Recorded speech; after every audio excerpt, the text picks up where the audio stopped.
Hi, in today's tutorial, I'm going to show you how to quick swap on the TFT game. So the first thing that you would like to do is just go and open your Riot client. Of course, if you have it on your PC already, this will be great. But if you don't, you'll have to go and open it, or sorry, download it through whatever browser you are using. And once you actually open your browser, just go and type download Riot client. Once it's downloaded, install it and open it up.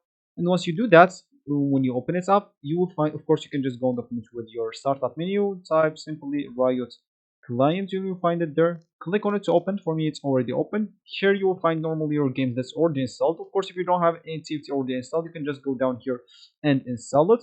You will be able to install it in the League of Legends, which is I'm actually using now, or you can install it on your iPhone or even your Android.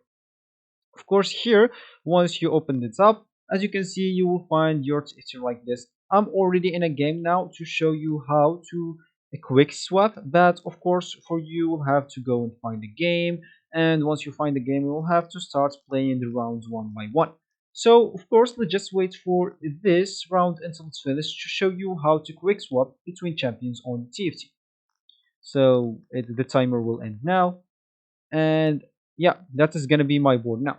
So of course, as you can see, if I want to swap normally, I will have to get the champion out. Of course, I can just click on it and click on my bench and then enter or quick enter the other champion. But of course, if you want to quick swap between them, you don't have to do that. You can just go, if you have like 3 on 3 champions already on the board, you can just go and click on the champion that you would like to swap and just put it instead of the other champion, and that will actually will quick swap your everything. Of course, that will work with any other thing, as you can see here.